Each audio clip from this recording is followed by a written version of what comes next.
Camden and welcome to my video today.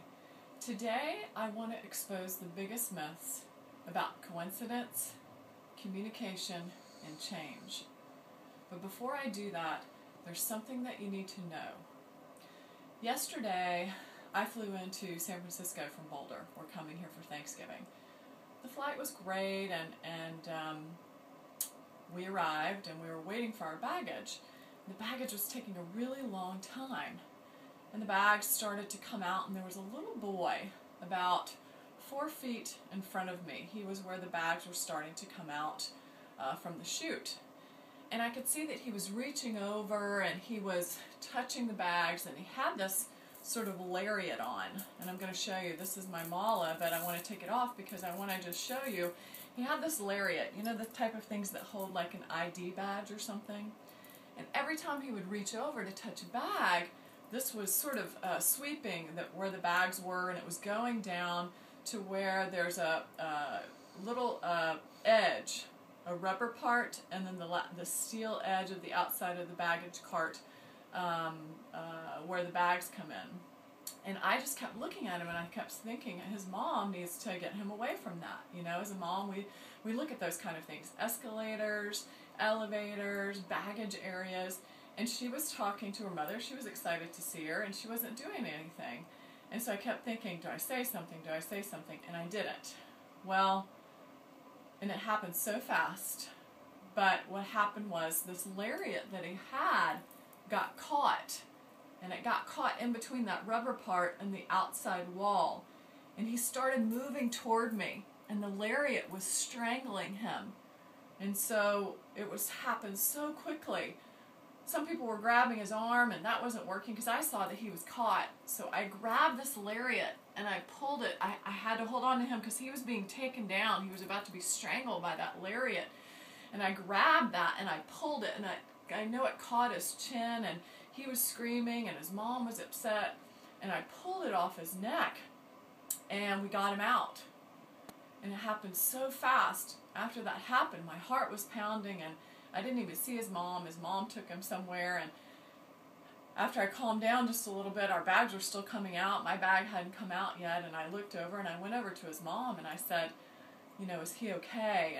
And is everything all right? And she said, oh my gosh, you know, thank you so much. And I told her what had happened. She didn't realize what had happened, so that I got caught. And so I got in the car, or I was going out to, after I got my bag, I went out to go get in the car. And she came up to me again, and she just said, I want to thank you so much. You saved my little boy's life. And that's when it hit me. I realized that I had saved his life, that he was about to be strangled, that the revolving baggage area hadn't stopped, and it wasn't going to stop, and it was going to strangle him. And it got me thinking that, number one, there are no coincidences. We're all at a particular place at a particular time. It's about the experience, it's about who's around us. And you know, I could have been looking at my cell phone at that moment, because I was earlier, and I wouldn't have been paying attention, and I wouldn't have been able to react like I did to help that little boy. So I know that there are no coincidences at all. And I've actually heard somebody say that coincidences are God's way of remaining anonymous. So I do feel like there was an angel acting and just enabling me to react within the moment and to take action. The second thing is communication, and it kind of brings me to that technology, is that I love technology. I think it's incredible, and I get to have a relationship with you here.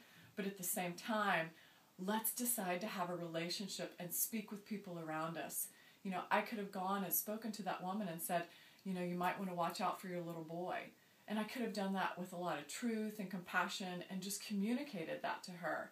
So next time I am going to speak out more.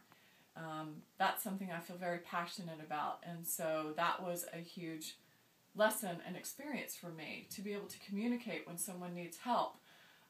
You know, there's so many people. When you're needed, there's a reason that you're in that place. There's a reason that you're there at exactly that right time. So act with truth and wisdom and compassion and communicate clearly. I'm certainly going to learn from that yesterday. And the other thing is about change. You know, if we want change, and I know I do, and I know people want change in the world, we just had the election, everybody wants this change, guess where it comes from? It comes from starting here with each of us. It doesn't come from me telling people what to do or our president, doing all these great programs and saying, I'm going to take care of you. It comes from you, taking care of you. And that might be hard to hear, because I know it's been hard for me to hear a lot of times too, but change comes from here. You must change yourself if you want to see change outside. So I really just wanted to share that with you today, because this was a big experience for me. I'm going to call it a diamond moment, like an aha, a diamond moment, a moment where I received so much wisdom, so much truth, and so much rawness about life. I saved a life yesterday.